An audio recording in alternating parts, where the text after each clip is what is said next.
Welcome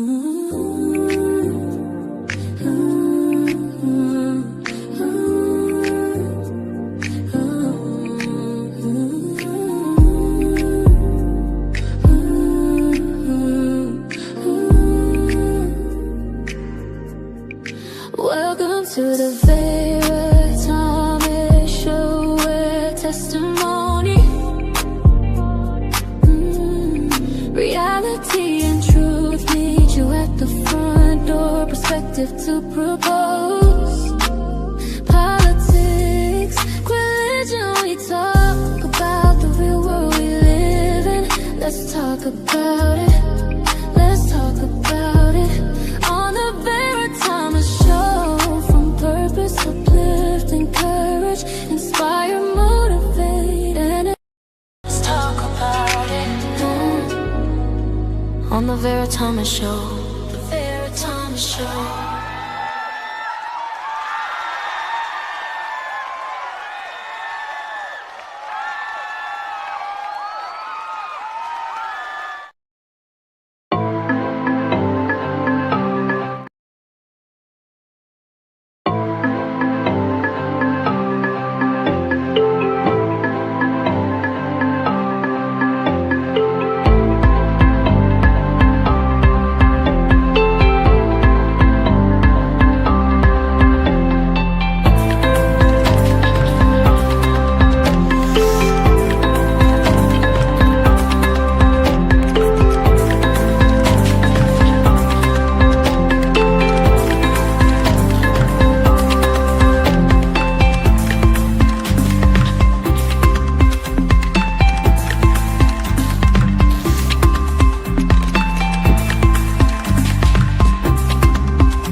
Hello, hello, hello.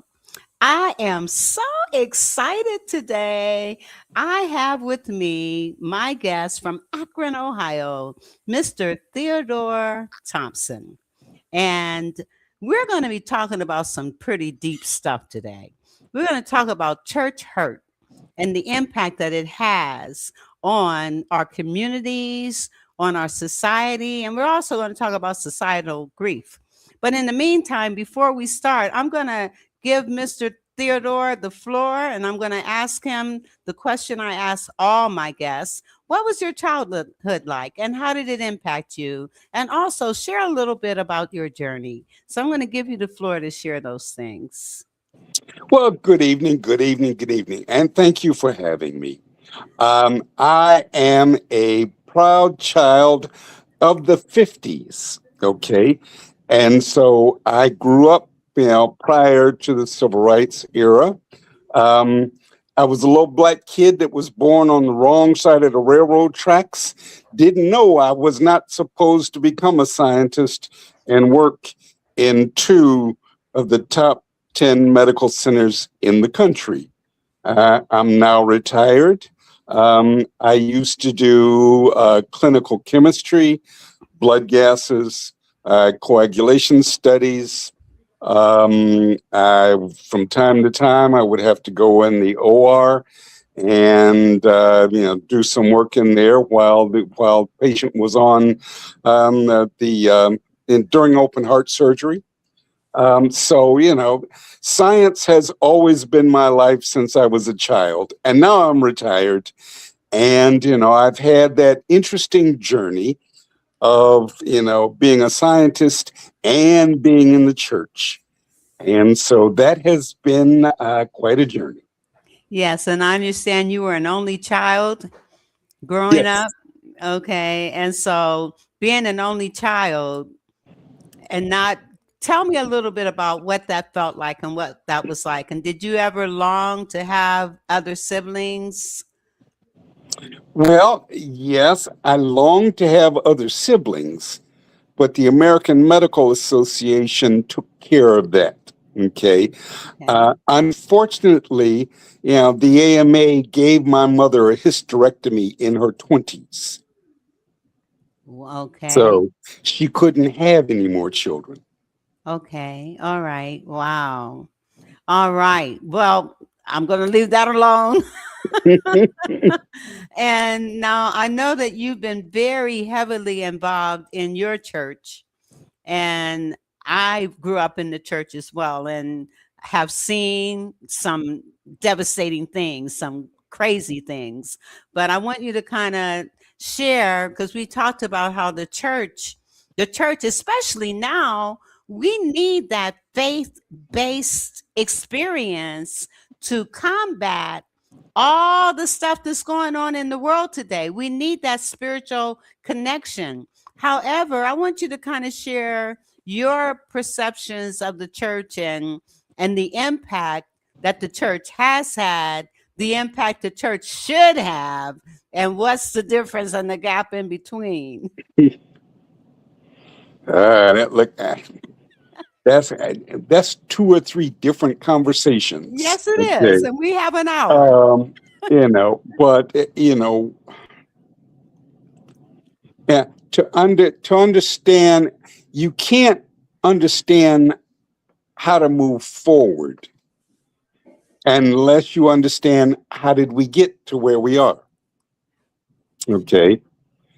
And so being a child of the 50s, I was, let's see, 64. Okay.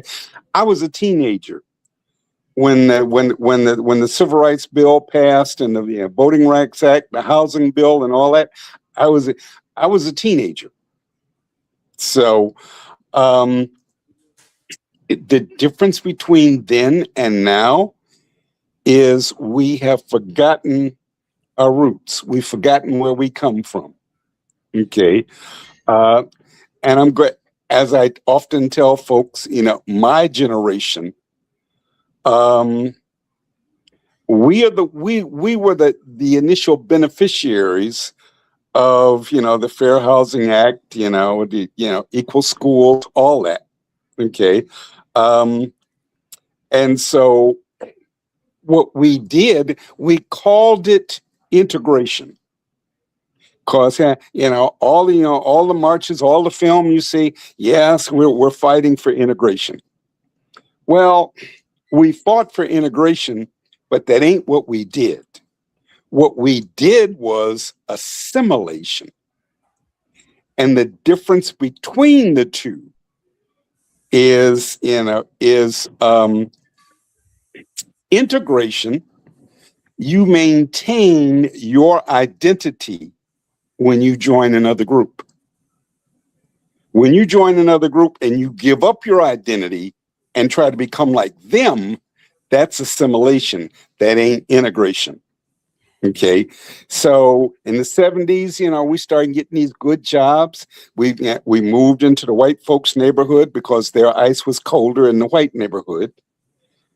We shaved off our afros, got rid of our dashikis, and because we wanted to be good neighbors in the white neighborhood.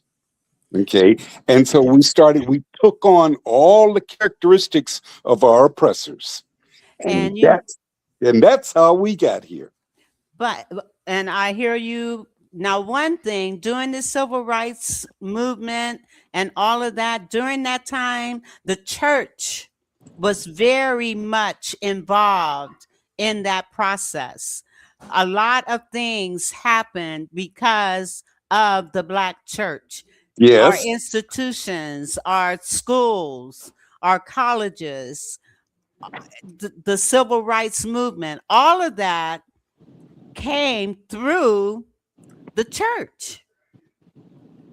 Well, yeah, because the church was the one place that we could be, our own self. It was autonomous. We ran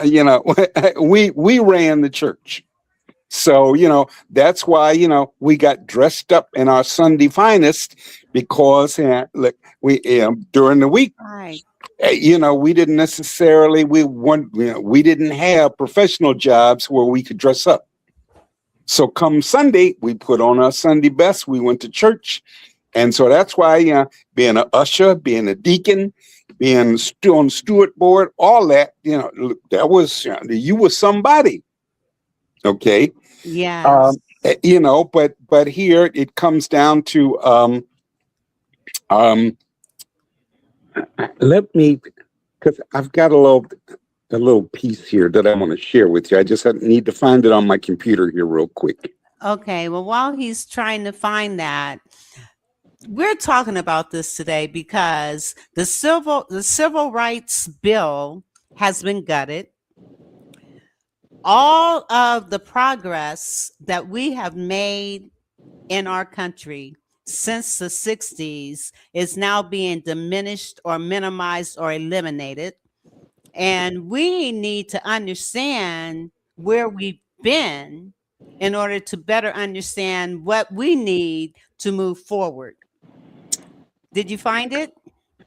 Yes. Okay. Okay. And so I'm just going to that really in what I'm getting at is the difference between then and now. Okay. Remember during the civil rights, we were always talking about, we greeted each other, with, how are you, my brother? How are you, my sister? Okay. Yes. We talked about Black power. Okay. We talk about economic justice. Okay. Yes. And so the difference is, morals versus ethics. Okay. Morals are personal beliefs about right and wrong, while ethics are structured rules or principles, guiding a behavior or a group. Okay. And so here again, like I say, when we, when we got those good, oh, okay, I'm sorry. I'm screwing up the camera angle here because I'm trying to operate my computer. But yeah, I'm trying. Okay, so my computer is giving me some issues here, and so so since we have time, let me just read this here. Okay, go ahead. Morals are deeply held personal beliefs about what is right and wrong, shaped by upbringing, culture, religion, and life experiences. They guide individual behavior and are internalized, often reflecting a person's conscience and sense of integrity. For example, choosing to tell the truth, even when it is difficult, or helping someone in need out of kindness reflects personal morals. Ethics, on the other hand, are rules or principles established by external sources, such as societies, professional organizations, institutions, and communities that we live in. Ethics are often codified in laws, professional codes, or organizational, policies. For instance, a doctor maintaining a patient's confidentiality or journalists reporting facts without bias follow ethical standards. Yes. Now, that, growing up, there were certain things in the Black community that I don't care what you knew, because we didn't have any watches, and we didn't have no cell phones, nothing, but you were outside playing. You knew. It was understood that when the street lights came on, you better be on this porch. Yes. And that was understood that was just a rule throughout the Black community. Yes. Right. And so those kinds of rules are ethics, that we had within the community, because, you could be down the street somewhere 5-6 blocks from home, and you threw a rock and broke somebody's window. Before you got back home, your mother knew it. Yeah. Okay. And when she got back home, she said, "How you doing, baby? Everything all right?" "Yeah." And said, "Anything you want to tell me?" "Mm-mm." Right. Right then, your goose was cooked Right. because Because she already knew. yes. Okay. Yes. And that's the difference between then and today. Today, you try to correct somebody's child, they will shoot you. And not only that, the kid themselves would say, "You're not my mom. You're not my dad. Well, You don't look, tell me what to do." yeah, And see, us growing up during that time, we dare not say such a thing to another adult. We knew how to respect our elders and those that were in charge and in leadership. And those were morals. yeah. These were things that we were taught as children. And I also believe that much of that came as a result of our spiritual background as well. Well, yes, and yes, that all that's true. Our spiritual background is also responsible for a lot of the church hurt, because of the misuse of religion. I agree wholeheartedly.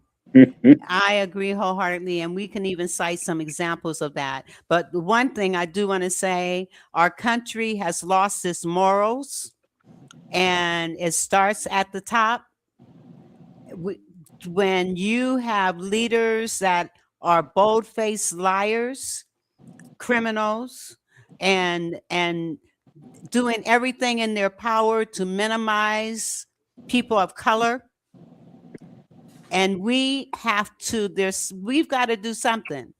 Voting is one of the things we got to do. But on the other hand, we need to look at the impact that the church has had in the past and the impact that the church now has, or the lack of impact that the church now has. When we talk about church hurt, I want you to kind of share some of your experiences with church hurt and experiences of others that you are aware of church hurt. And then I can share some of the hurts that I've experienced myself. But I'm going to let you start. Well, okay, I can. Well, I'm going to start here because we talking about religion and religious beliefs. Church hurt for the most part, and I'm going to stand up for women preachers in the church, because there are some denominations that feel that women should be seen and not heard, and that is biblically incorrect. Absolutely. Okay, but here again, you will hear me repeatedly say, that we in this country, we have imitated, white Christianity, the Christianity of our oppressors. Well, Europeans, excuse my French, but Europeans bastardized, Christianity. For their benefit. For their benefit, because Christianity existed before Constantine and the Council of Nicaea. Yes. And there are folks that want to roast me over that, but that's okay, because look, Constantine did not believe in God, and Constantine did not confess and his salvation until he was on his deathbed. Okay, Constantine, decided. Constantine first of all became emperor, and then he realized, in order to control my empire, there's this thing out there called Christianity and religion that I don't believe in, but in order for me to have a strong empire, then I need to control it too. So Constantine then made himself the Pope. So now Constantine is both, the emperor and the Pope, and he calls the Council of Nicaea and tells them, write me a Bible, and here's what you're going to put in it. And so European Christianity has been soiled ever since then. And when you consider that Christianity actually started in Africa, Yes. I mean, when we think about Jesus and they said, his feet were as brass, his hair was like lamb's wool. You know, Yep. people of color are all throughout the Bible. Amen. Hello. Look, and that the entire well, I I'm going to say most of the people in the Old Testament are Were- Africans. Right, right, Okay. absolutely. Look, the entire line of David Yes, is of African blood. yes, Now so I always tell folks, put that in your pipe and smoke it, because if you follow the line of David, it'll tell you something. absolutely, absolutely. And the dilution, for lack of a better word, the dilution of the Bible, religion, and let me also say there is a difference between being religious and having a spiritual relationship. Oh, There of is course, a definitely. marked difference. So we're talking about religion on one hand, especially as it relates to church hurt.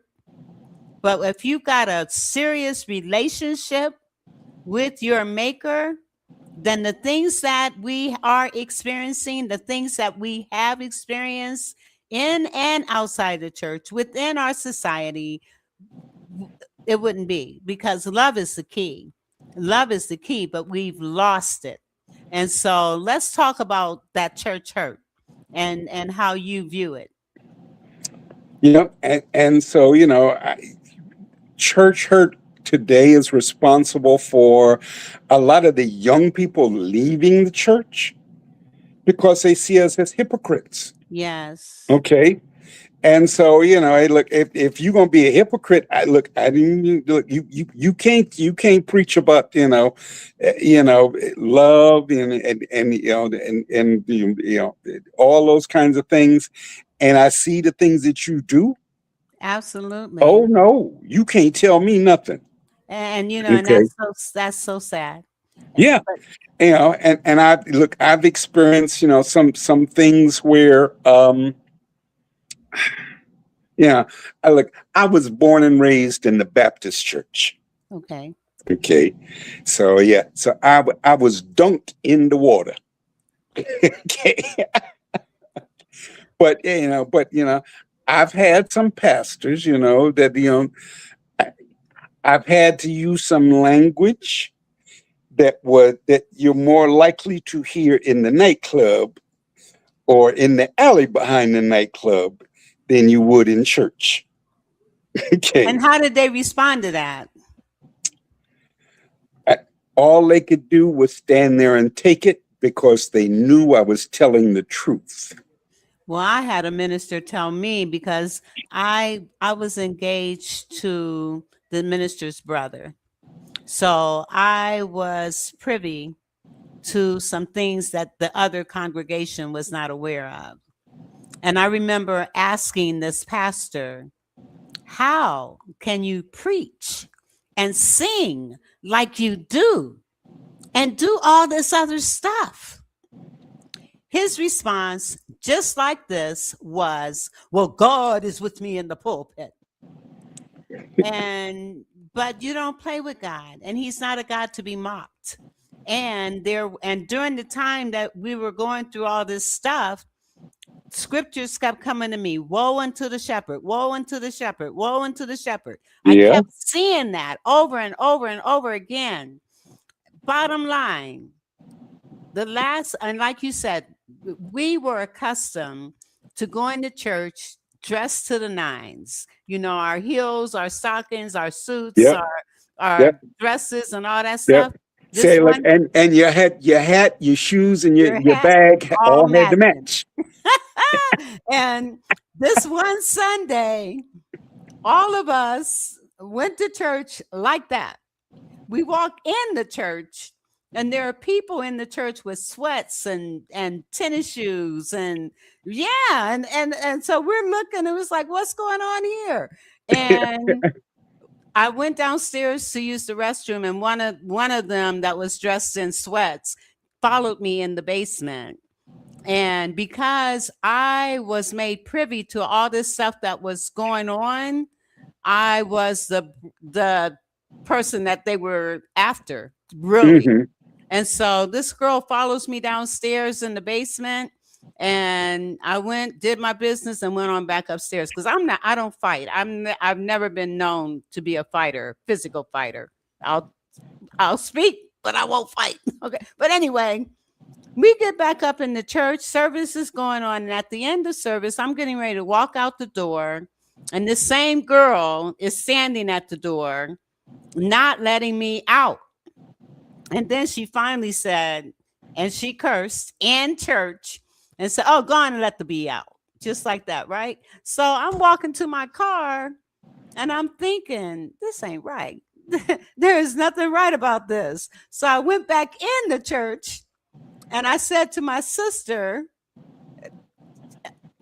I said, "Hey, they're messing with me." That was all I needed to say because uh, to make a long story short, Pulling the earrings off, a fight broke yeah. out in the church. It did. And our church was on a corner, and other churches that were, as they were leaving their churches, they had to pass our church, and they saw like five or six police cars in front of our church because of this mess. And it all stemmed from the pastor. It all stemmed from the pastor. Well, And yeah. and what he did when all this stuff broke out, he ran into his office. Okay? So we ended up having to take him to court. Now this may be an extreme situation, but these are the kinds of things that do happen in the church. We ended up taking him to court, and the judge told him, "You need to relinquish the keys." And he said no, he was not going to do that. And we had an awesome attorney, in fact, from Akron. And I told the attorney, you let him know that if he doesn't relinquish the keys and remove himself from our church, some things are going to come out that he's not going to be happy with. Well, as a result, he did relinquish the keys. After he left our church, he started another church, but some of the things that he had been doing did come out. And to make a long story short, he ended up spending 3 years in jail. And then he comes out and he has a heart attack and he dies. And he wasn't even 50 years old. I'm saying all that to say, you don't play with God. Well, He is no. not a God to be mocked. Mm-mm. And you don't play with him. And Oh, leaders of the no. church, woe unto the shepherd. Woe Yeah. unto the shepherd. Yeah, because those are the leaders and teachers, and I don't know that I can't quote the scripture right off the top of my head, but there is a warning for those who are teachers and shepherds, that if you lead the flock astray, Yes. there's a special place for you. And I'm telling you, you don't play with God. You don't Okay. pretend, and we see all this evil that's going on in our society right now and all the grief, but this too shall pass, and they all will reap what they have sown. They will reap what they have sown. Well, look, I'm hopeful, but like it's been 400 years and they ain't paid the price yet. But I'm saying I'm hoping it's in my lifetime. More than likely not, but we just have to realize, that that this. Well, I, before I say that, Okay, there was something that you said, that I just remembered. I wanted to go back to because we Okay. talk about um, Christianity itself. Okay, and see that the African concept of Christianity is God is within you. And Okay, so is the Holy Spirit. right. But see, that Trinity comes from. Well, I mean, as far as I know, that Trinity came from the Europeans, as far as I know. Now I Okay. could be wrong.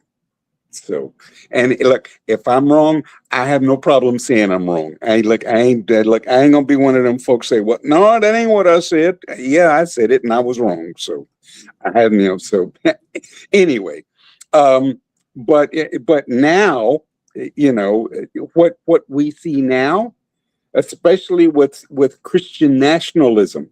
Okay, Christianity has been used, okay, all along, but especially now, is if you're a Christian, only white people can be Christians now. Okay, so if you're not white, you ain't a Christian, and we can do whatever we can do whatever we want to you. And that's going back to how we were treated as slaves. Correct. And that's where they're trying to take us back to. Correct. But Okay. we can't let that happen. Well, no, no, we can't. Okay. Here's the reality, though. Okay, is that look, revolution comes from the young. It's the young people that's going to be here for the next 50, 60, 70 years. Okay, us, we can give them advice. Yeah, we can pick up arms, but 20 years from now, I ain't going to be here. Right. I hear So, you. So so what can we impart on our young people right now? We're not saying that we need to be militant and all that kind of stuff, but there's some things that we need to impart on our young people. So what is it that you can say that's going to kind of light a fire to enable them to understand the gravity of the situation? We are in a mess. And what can we say to our young people that's going to get them to truly, truly, truly understand how dire this situation is? And what can we say to the church to make them turn from their ways to get back to where we need to go? Well, let me start here. There's an African proverb that says, if you don't know where you're going, any road will take you there. Yeah. Yeah. Okay. And so we need to realize, that, we have to have purpose. We have to have direction. We have to have leaders that, that have, I guess that have some sense of morality, because often and too often, what we've got since the civil rights era is those who say, "Do as I say, not as I do." Right. Okay. And so, that addresses a wide array, because it's not only the church, because the young folks quit going to church, and, that the problems that we're having in society is because, now they're out there on their own trying to listen to each other and trying to figure it out. And, and as you know, when you were a teenager, y'all got together talking about, yeah, I know this, and you didn't know it. Okay. Yeah. The blind was leading the blind as a Yes. teenager, right? Yeah. Okay. Yeah. And so those same folks, them same blind teenagers, are now blind adults. Okay. Okay. And so to fix it, we have to go back to educating, look, these are the things, start with Black history. Start with Black inventors. Start with, say, like, because this is the computer age. Okay, a Black woman is responsible for many of the optical properties Bell Labs and AT&T, was using. I was a Black woman that invented that. We need to know those things. Yes. Okay, so those are the kinds of things that that's just an introduction. Okay, see, if you start with current, the computer age and those kinds of things, then you can gradually go further and further back about Black inventions till you get back to the point to where, the first writing, the first language, science, math, law, medicine were all developed in Africa. But you have to get people to understand that you have a rich, full history to begin with. Yes, and that's why we were able to come over here and create all these inventions that even to this day we're not being recognized for all the thing, almost every single thing that's been invented early on were invented by our people. And one of the things I want to encourage people to do, if you don't read, if you don't go to library, YouTube has a myriad of stories about our history that I encourage people to just listen to, and I'm encouraging not only us as Black people, but our white counterparts. You need to know who we are, just as we know who we are. We need to know who we are so that we can understand one, we all bleed red. None of us are any different or any better than anybody else. We all, and when I hear about a black teacher who gave her kidney to a Black student, and when I hear about how even our organs are interchangeable, and it has nothing to do with race. It's about blood, our blood. Anyway, the irony of what you just said is that the man who discovered the ABO blood type system that the Red Cross uses today was a Black man.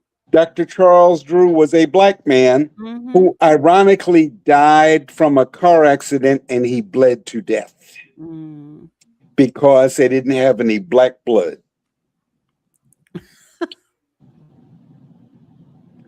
True story.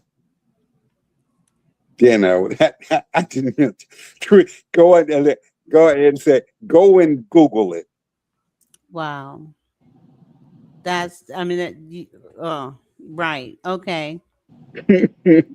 I knew about Dr. Drew, but I did not know about the circumstances of his death. I did not. Yes. He died, he bled to death because the hospital that they took him to didn't have any Black blood. When any blood would have worked.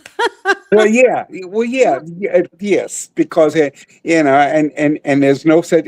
And see, the next time you see a white person, you want to needle them, and I say, look, if you got a transfusion from a Black person, now you part Black now, don't you? They don't want to hear that. No, they don't. Okay, because see, racism is based on white purity.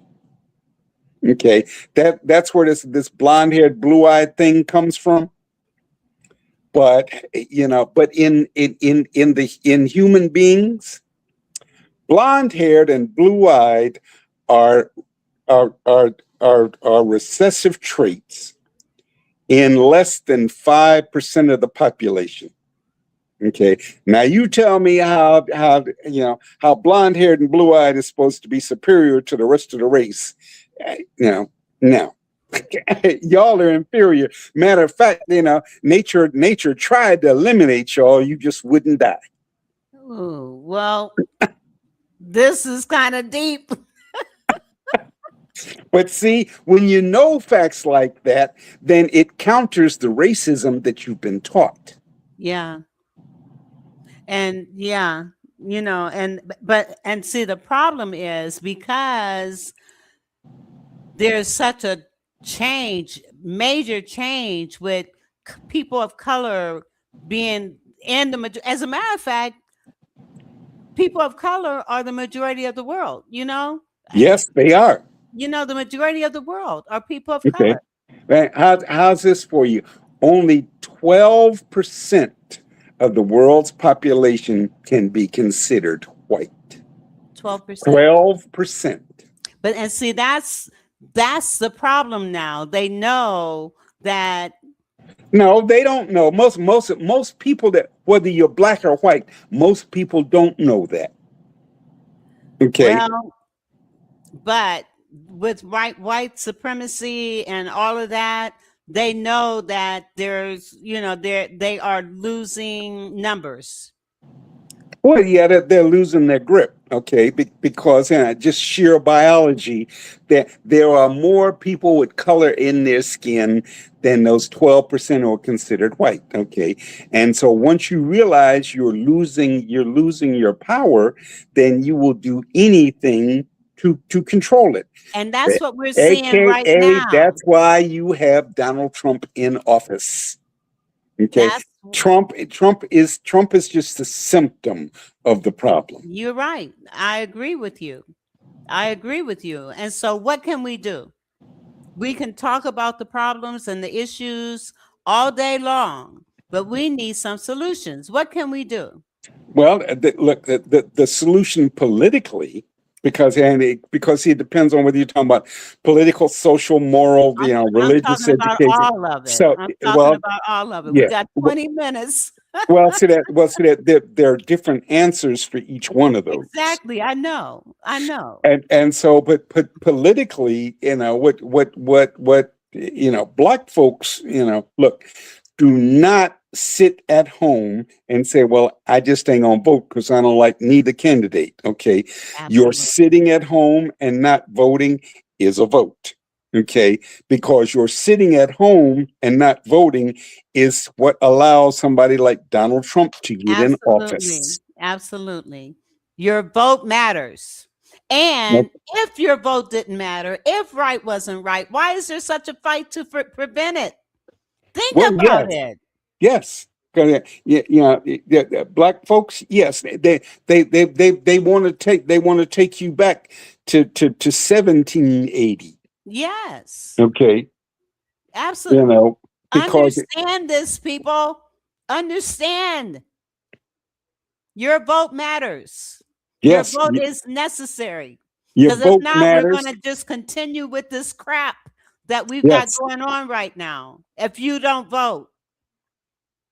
Yes. Okay. Vote, and so that's why. Vote. Right, and that's why young people, especially, because young people are more than likely to sit at home and say, well, I just ain't gonna vote. Well, okay, look, young people, you can do that, okay? But you're gonna be around for the next 50, 60, 70 years, to think about what you did, okay? And you're gonna have to live with that for a long time. This vote is more critical than any other time in our history. So you need to vote. So that's the political solution. Okay, let's look at the social. So, socially, we need to, the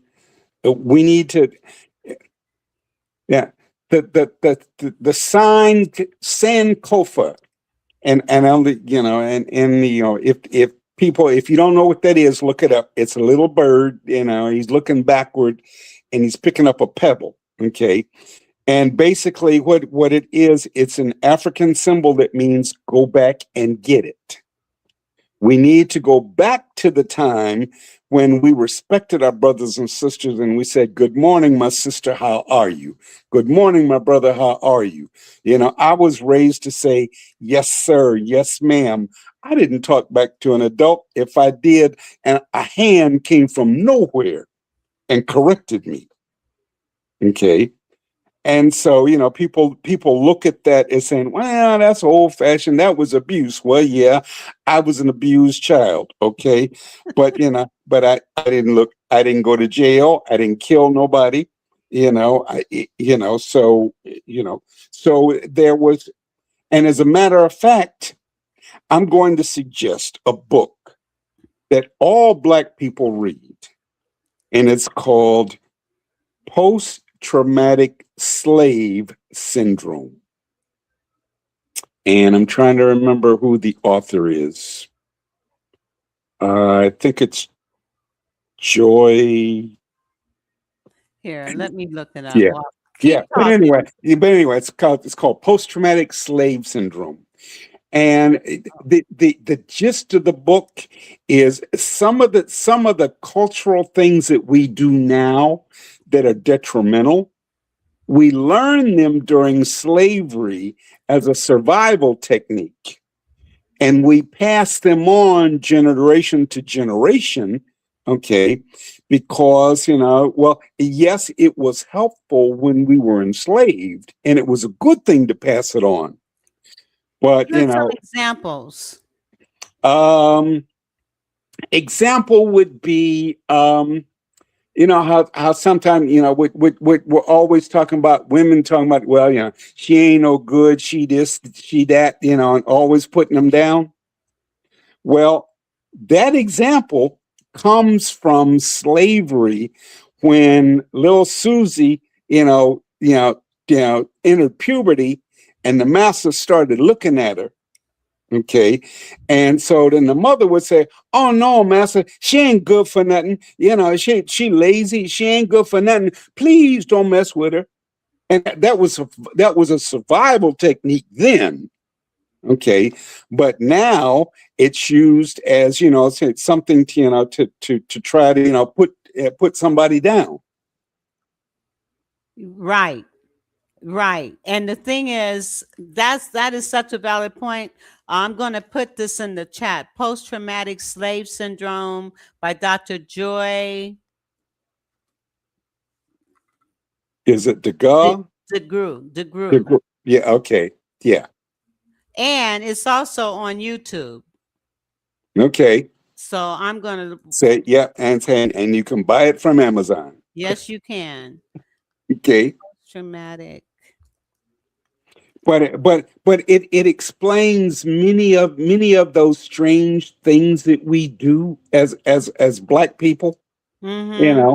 And they're things that we learned as slavery, as survival techniques that served us, to be able to survive. Mm-hmm.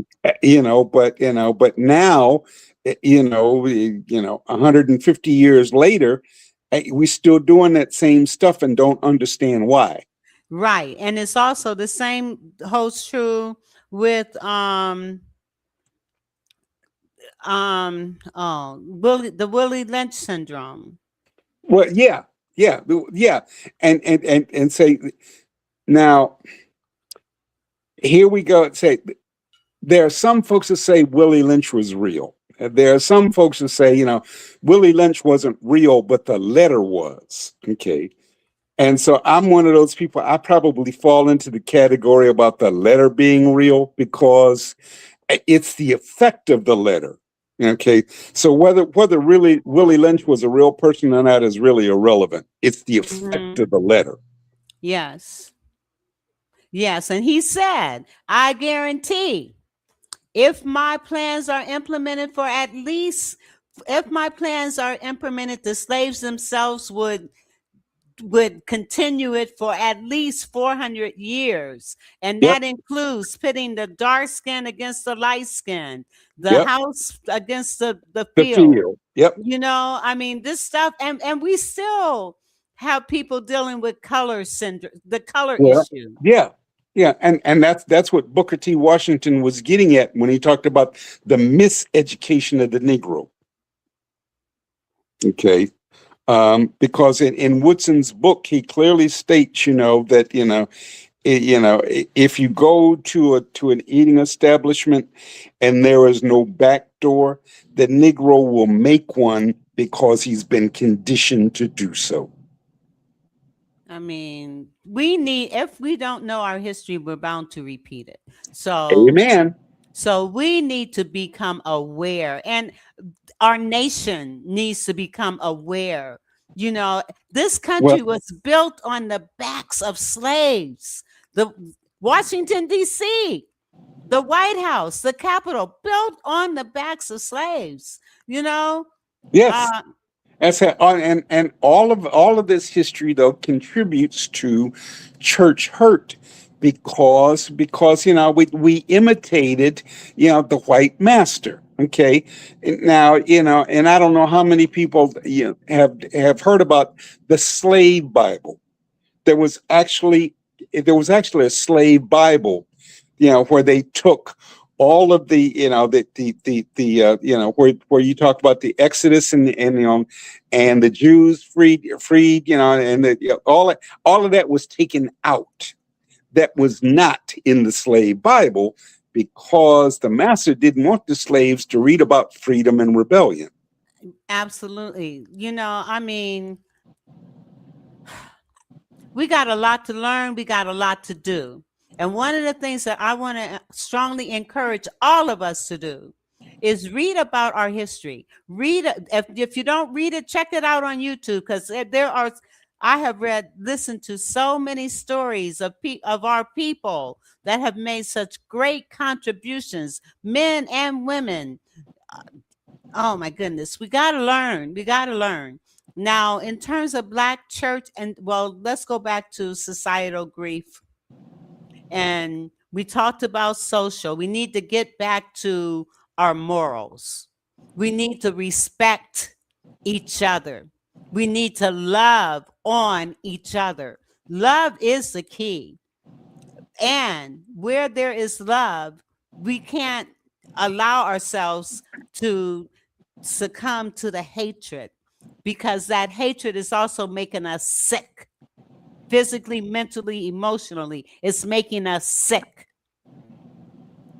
So, but I would say, but see, what you're asking starts in the home. Yes, it does. And so and going back to our definitions, we talked about those are individual choices where you're taught right and wrong.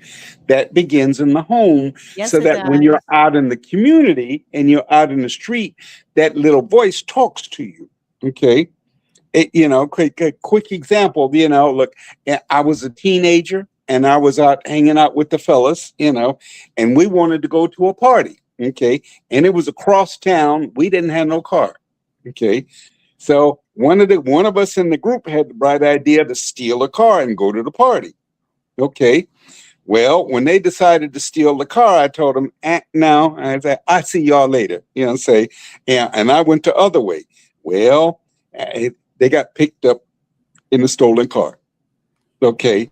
And so, I heard my mother's voice in my ear saying, Absolutely. like, if you go to jail, don't call me because I ain't coming.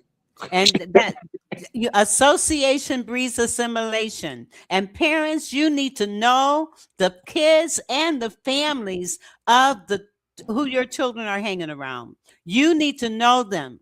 You need to, where my son is concerned, little friends that he would have, I wanted to meet the parents. I wanted to go to their home. I wanted to see what they were like. And there was this one family, and I told my son, these are not good people. This kid is not one that you need to hang with. And I would always say association breeds assimilation. And every single time, it was only through the grace of God, every single time those kids got into trouble, my son happened to not be with them. Every single time. One is in jail for the rest of his life right now.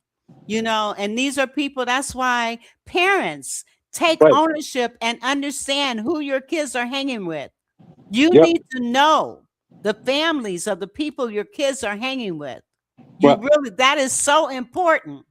And yep. I don't care if they're teenagers or not. You need to know who they're Uh, hanging with. here's one key thing that will help this or going forward that helped us is that education starts in the home. Okay, Parents are for their for children's first teachers. right. Absolutely. So that if you wait until little Johnny is in the kindergarten before he starts trying to learn his numbers and his ABCs, he's already behind. Okay. Absolutely. It is up to you to teach him how to count, read, write, spell, all of that before he gets to kindergarten. Absolutely. And one of the ways that you can do that is by reading to your kids, and you can start doing that before they're even born. Yes. You can Read start while you're reading, pregnant. right? Reading while you're pregnant, listening to music that's soothing while you're pregnant. That helps to stimulate your child, and it helps to increase their abilities, and they advance quicker. I know from experience. I'm not just saying this, and so what you do even before your child is born is critical. Yeah. Absolutely critical. Read to your children and affirm them. Even before they're born, affirm them. Tell them how smart they are, how beautiful they are, how kind they are, how loving they are. And continue that even once they're born. Continue that even before they start talking. Continue that. Yes, Janet, like I say, parents, remember you are your child's first teachers. Okay. Absolutely. So if you don't teach them, then you can't complain about, well, school ain't teaching them this, school ain't well, that's not school's responsibility. Absolutely. Morals, ethics, values, those are your jobs, not the school's. And be careful of the words you're using around your kids. I remember being around a grandmother that cursed like a sailor, and she was raising a 2-year-old and a 3-year-old. And I Yep. told her, I said, listen, when these kids start school and they're doing all this cursing and the school calls you to inform you of it, you don't have a leg to stand on. There is nothing you can do Yep. because they're only modeling what they see. So all Yeah. this cursing and stuff that you're doing around your kids, please stop it. Edify, lift up. If you can't say things that are positive and uplifting to each other, don't say anything at all. Yeah, like just to verify your point, I had a third grader call me an MF. Third grade. That's what I'm saying. Now, where did he hear that from? That's what I'm saying. His household. And I had first graders. When I was in Atlanta, and I substitute taught. I only did it one time because it was devastating. It really was. I mean, these kids.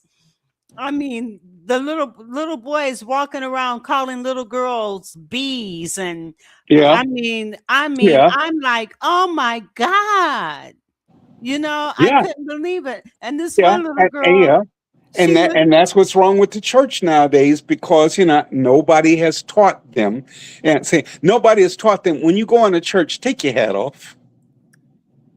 Okay. Or you go into church, then if there's prayer going on, then stop. that means Yeah, you should not be moving. absolutely. Okay. There should not be eating or drinking in the sanctuary. Okay. You don't bring a Happy Meal and let your kid eat the Happy Meal in church. No, that's not the place for that. We got a long way to go, and and not much time to get there. And so, and believe it or not, we're out of time.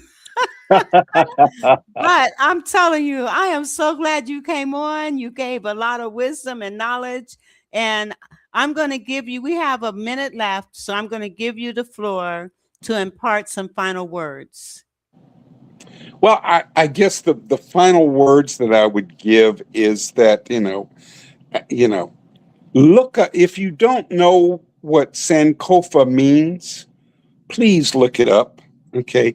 go back and get it. We need to return to, decency, respectability, values, those kinds of things. We need to relearn our history. Okay, a people without the knowledge of their history is like a tree without roots. Oh, That's yeah. an African proverb. Okay, now said another way. Maybe you'll understand it this way. Okay, and say basically I'm paraphrasing. That if you fall for something, you'll fall for anything. Right. Okay. So, be careful about who it is. We're talking about church hurt and spirituality. Be careful who it is you're following. Okay. Absolutely. And don't be afraid to ask questions. Okay. And so that's my final advice. Don't be afraid to ask questions. Yes. Well, listen. Thank you. Well, listen, I am so happy that you did come on my show tonight, and God bless you. And I just want to say to our listening audience, please take heed to what it is we talked about today, and please share this as a replay with others, because voting is absolutely critical. Getting back to respecting each other is absolutely imperative, and showing love towards each other is absolutely necessary. So thank you all for being here. Please share this video throughout to people that you know. And Ted, Theodore, Thompson, thank you so much for being here. I'm going to pull you down, and I'll see you in a minute, okay? All right.